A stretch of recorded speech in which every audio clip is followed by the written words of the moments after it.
Haddad Ali, professeur de mathématiques au lycée Salah Din Ayyoubi, direction provinciale Tinghir. Je vais présenter un cours en arithmétique sur le petit théorème de Fermat dans le cadre d'enseignement à distance adopté par le ministère de l'Éducation et la délégation de Tinghir. Le petit théorème de Fermat, c'est un théorème si libre en arithmétique. Et je vais lire le théorème de Fermat. Soit P un nombre premier positif, alors on a, quel que soit A appartenant à Z, A à la puissance P est congru à A modulo P. Et quel que soit A appartenant à Z, si A est premier avec P, implique que A à la puissance P moins 1 est congru à 1 modulo P. Le théorème de Fermat, je ne démontre pas le théorème, mais je vais essayer de faire quelques applications du théorème de Fermat. Je passe directement à l'exercice 1. Exercice 1, le sujet c'est de montrer que quel que soit n appartenant à n, 12 à la puissance 2n plus 1 est congru à 0 modulo 13. D'abord je commence par, on a 13 est premier,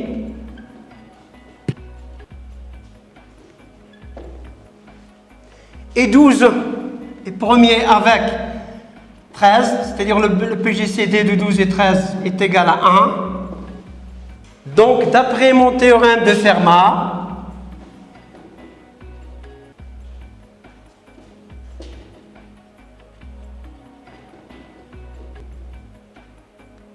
on a 12 à la puissance 13 moins 1 est congru à 1 modulo 13, c'est-à-dire je vais appliquer le deuxième théorème de Fermat. Ce qui est équivalent à quoi? À 12 à la puissance 12 est congru à 1 modulo 13. Voilà. D'après la propriété de la congruence, la propriété qui, quel que soit A, B appartenant à Z carré, A est congru à B à la modulo P implique que A à la puissance n est congru à B à la puissance n modulo P. Voilà la propriété de la congruence avec n, un entier naturel. On a donc 12 à la puissance n est congru à 1 modulo à 1 à la puissance n modulo 13. C'est-à-dire, bien implique que 12 à la puissance 12n est congru à 1 modulo 13. On sait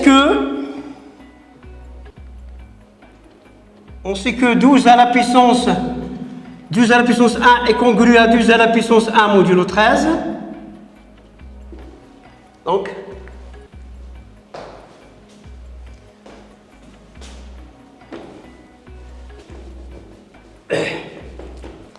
d'après la propriété de compatibilité de la relation congruence modulo P, on aura 12 avec la multiplication, on aura 12 à la puissance 2n fois 12 est congru à 12 modulo 13.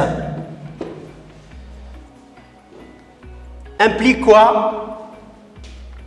Implique que 12 à la puissance 12n plus 1 est congru à 12 modulo 13. On sait de plus que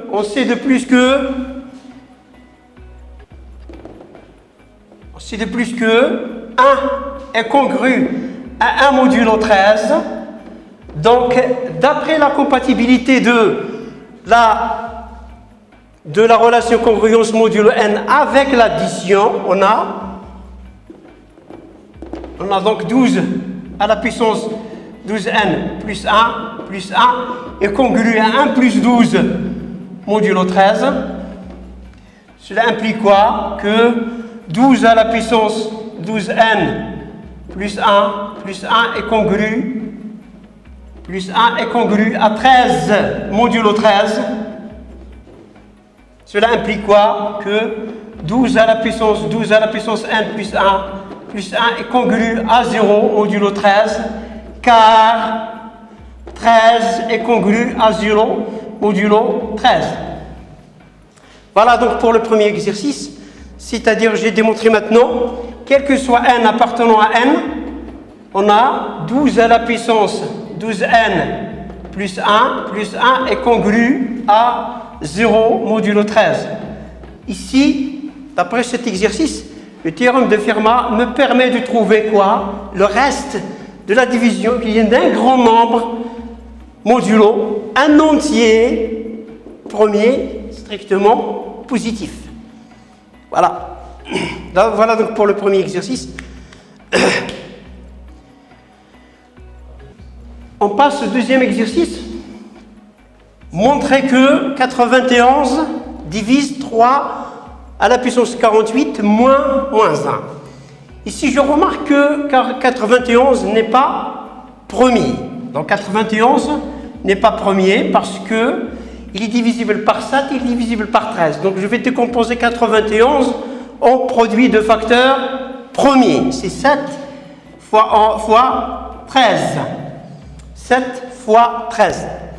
Et je vais appliquer mon petit théorème de Fermat. On a 3 est premier avec 7. 3 est premier avec 7. Donc, d'après Fermat, on a 3 à la puissance 7 moins 1, c'est 6, est congru à 1 modulo 7. J'applique de même la même propriété de la congruence modulo P. On a 3 à la puissance 6, le tout à la puissance 8 est congru à 1 modulo, à la puissance 8 modulo 7.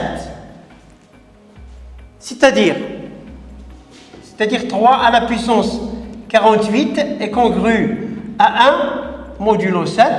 C'est-à-dire que 3 à la puissance 48 moins 1 est congru à 0 modulo 7. Donc ici, j'ai 3 à la puissance 48, c'est le premier résultat, est congru à 0 modulo 7.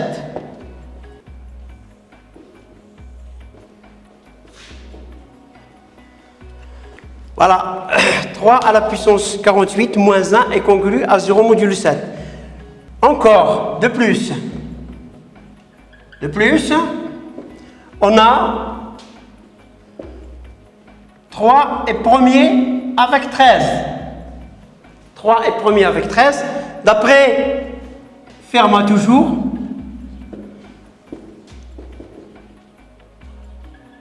théorème de Fermat, on a 3 à la puissance combien? À la puissance 13 moins 1, c'est-à-dire 12, est congru à 1 modulo 13. Toujours la même propriété sur la congruence modulo, CA est congru à B modulo P, alors A à la puissance n est congru à B à la puissance n modulo P, si n est un entier naturel, implique quoi? Que 3 à la puissance 12, le tout à la puissance 4 est congru à 1 modulo 13. C'est-à-dire que 3 à la puissance 48 est congru à 1 modulo 13, implique que 3 à la puissance 48 moins 1 est congru à 0 modulo 13.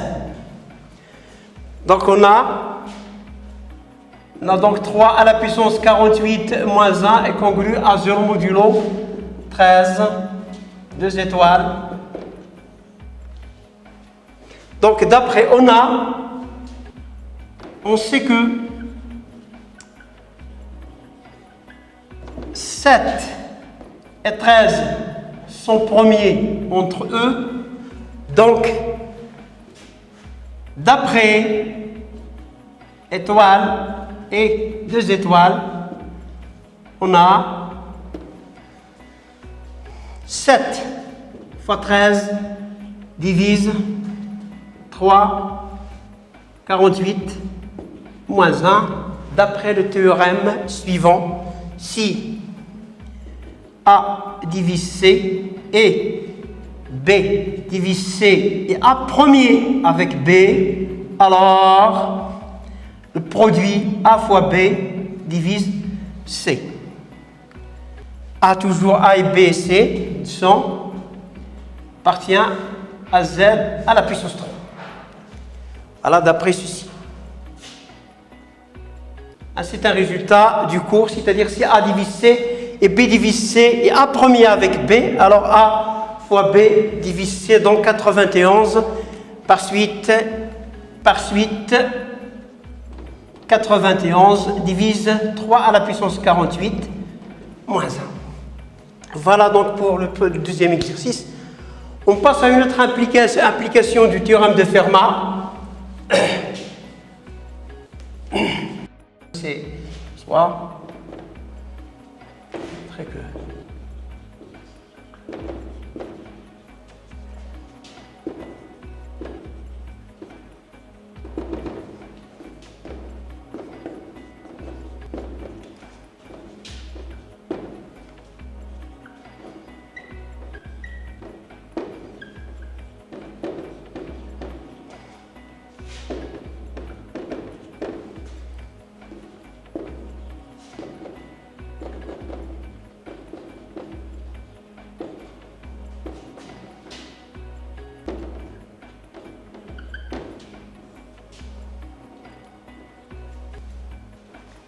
montrer que l'équation xy appartenant à z carré, x3 moins 3y à la puissance 3 moins 6 y carré moins 13x plus 10 est égal à 0 n'admet pas de solution dans z carré. Là, je vais procéder par un raisonnement par absurde en supposons que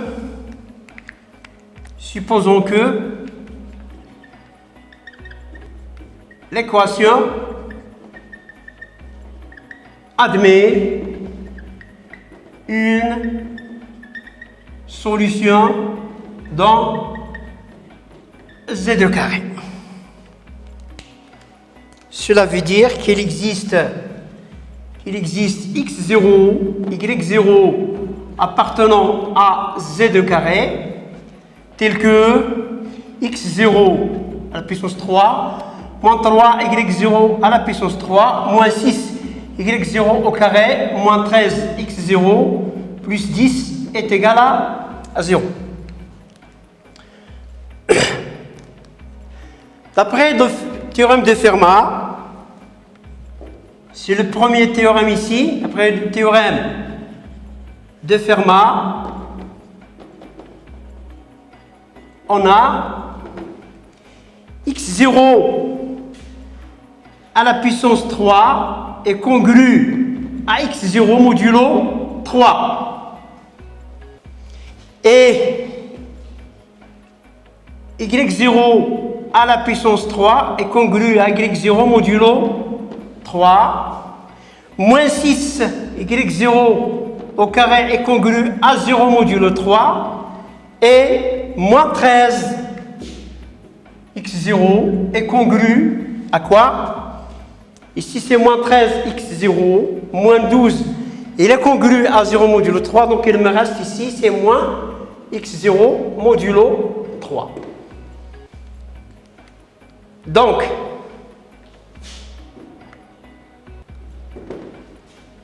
x0 à la puissance 3 est congru à x0 modulo 3. Et 3 moins 3 y0 à la puissance 3 est congru à 0 modulo 3 parce qu'il y a un 3 ici. Moins 6 y0 est congru à 0 modulo 3. Et moins 13 x0 est congru à moins x0 modulo 3. Donc, on fait la somme parce que la relation congru modulo est compatible avec la somme. Donc x0 à la puissance 3 moins 3 y0 à la puissance 3 moins 6 y0 au carré moins 13 x0 est congru à quoi? congru ici x0, 0, 0 moins x0 qui est congru à 0 modulo 3. Par suite, x0 à la puissance 3 moins 3y0 à la puissance 3 moins 6y0 au carré moins 3, 13x0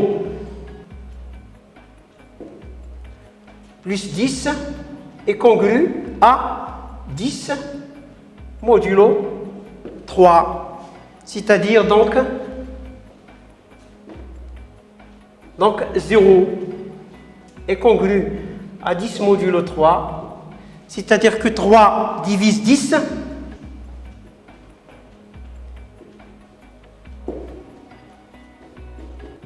Absurde. Donc, l'équation n'admet pas de solution. Donc l'équation x3 moins 3y à la puissance 3 moins 6y au carré moins 13x plus 10 égale à 0 n'admet pas de solution.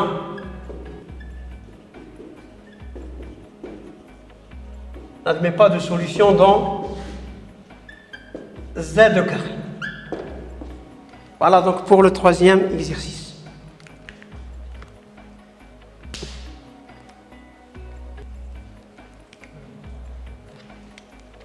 Oui, je passe maintenant à la dernière application de théorème de Fermat, exercice 4. On considère dans N l'équation E x à la puissance 35 est congrue à 2 modulo 97. Première question, soit x solution de E, montrez que x est congru à 2 à la puissance 11 modulo 97. Deuxième question, soit x appartenant à n tel que x est congru à 2 à la puissance 11 modulo 97, montrez que x est une solution de E. Troisième question, c'est de résoudre dans N l'équation E. Voilà donc le quatrième exercice. Donc on passe donc, première question. Si x est une solution de E, donc soit x une solution de E.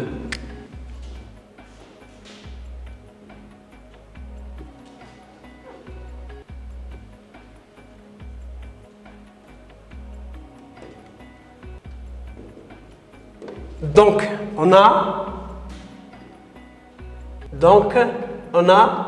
x à la puissance 35 est congru à 2 modulo 97.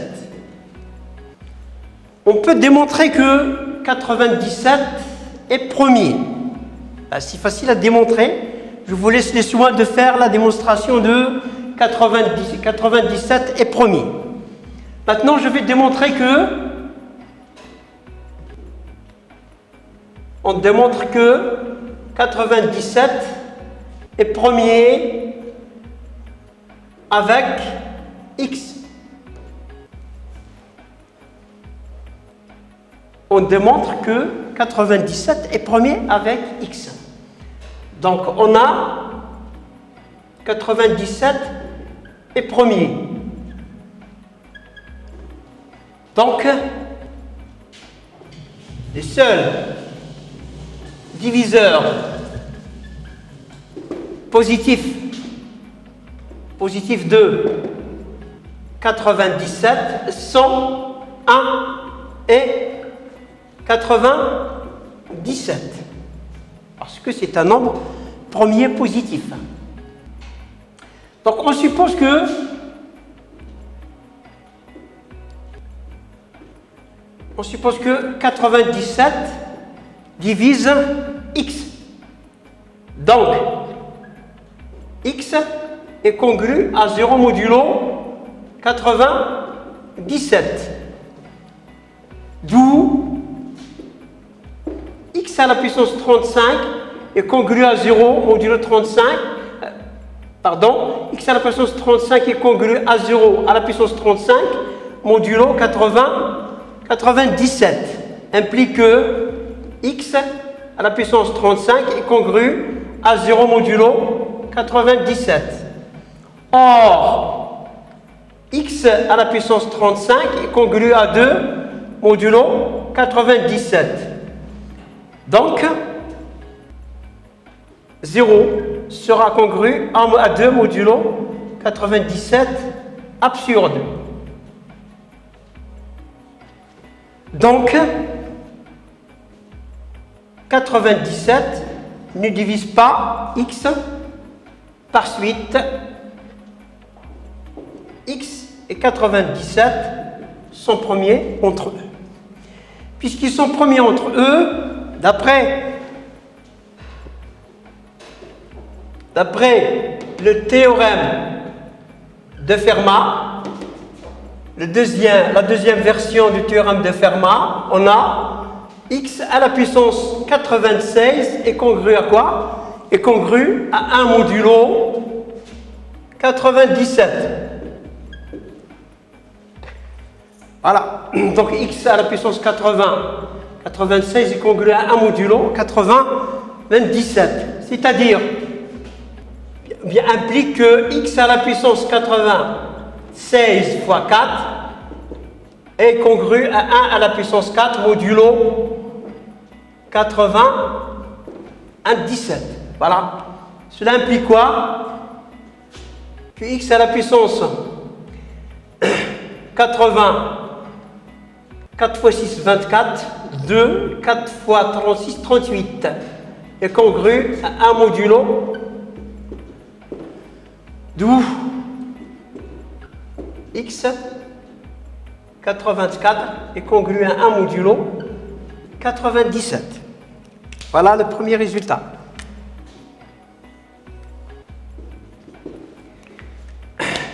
On sait que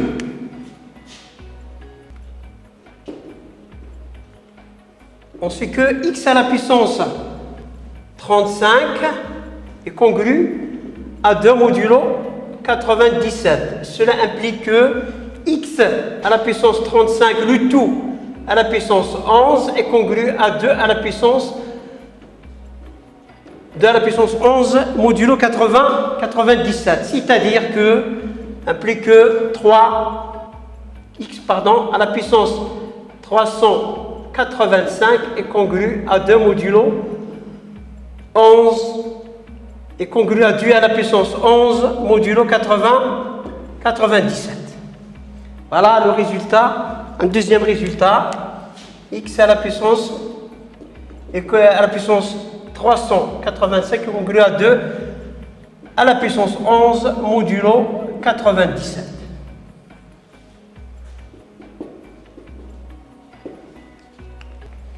Donc on a d'après 1 et 2, d'après 1 étoile et 2 étoiles, pardon,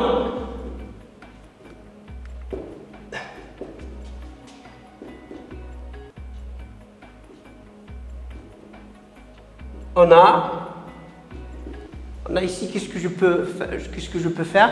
Ici, x est congru à x à la puissance 384 est congru à 1 modulo 97. Ici, x à la puissance 385 est congru à 2 à la puissance 11 modulo 97. Donc, on aura x est congru à quoi? X est congru à 2 à la puissance 11 modulo 97. Donc, si x est solution de l'équation E, alors x est congru à 2 à la puissance 11 modulo 97. Voilà pour la première question. Si x est solution de E, alors x est congru à 2 à la puissance 11 modulo 97. On passe à la deuxième question. Maintenant, la deuxième question, c'est la réciproque maintenant. Si soit x appartenant à n, x tel que x est congru à 2 à la puissance 11 modulo 97.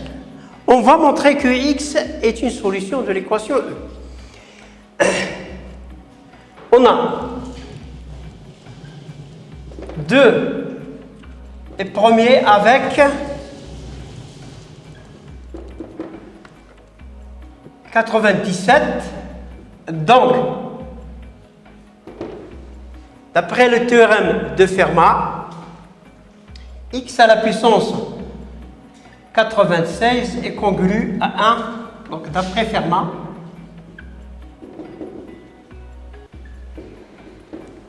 x est congru à 1 modulo 97.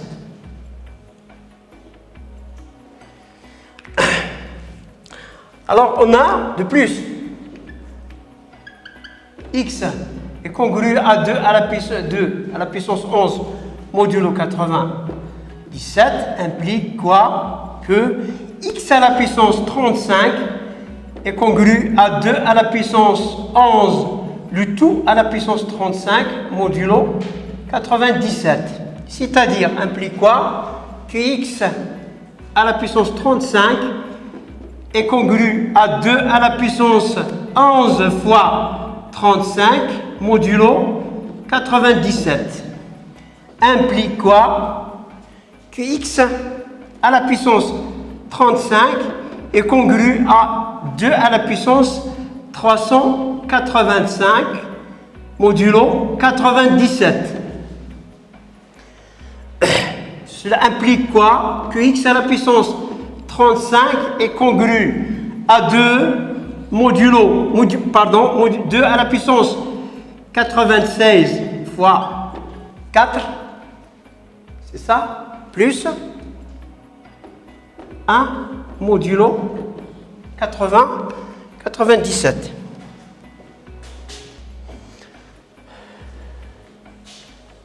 Cela implique que x à la puissance 35 est congru à 2 à la puissance 96 le tout à la puissance 4 fois 2 modulo 96. Et d'après le résultat précédent, on a 2 à la puissance 96 est congru à 1 modulo 97.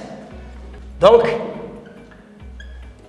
1 implique que x à la puissance 35 est congru à 2 modulo 97. C'est-à-dire x est solution de l'équation E. Voilà donc l'implication. Si x est congru à 2 à la puissance 11 modulo 97, alors x est solution de l'équation E. On passe maintenant à la dernière question, c'est de résoudre l'équation E. Donc, on va considérer soit S, l'ensemble solution de l'équation E d'après la question 1 et 2, on a donc x appartient à S est équivalent à x est congru à 2 à la puissance 11 modulo 97. C'est-à-dire que x est congru à 2048 modulo 97.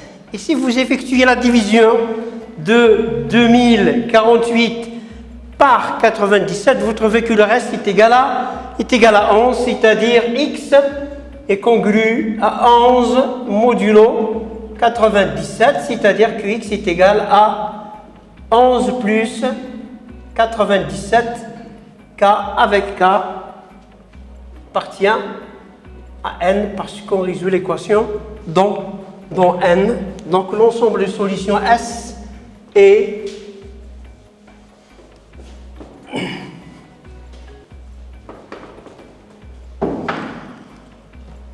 Donc S est égal à 11 plus 97K avec K, un élément de N F1.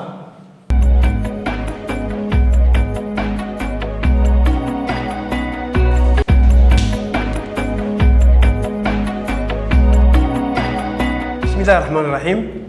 ندعوكم إلى الاجتهاد وشكرا ونشكركم على تتبعكم وأتمنى لكم التوفيق وإلى درس جديد إن شاء الله.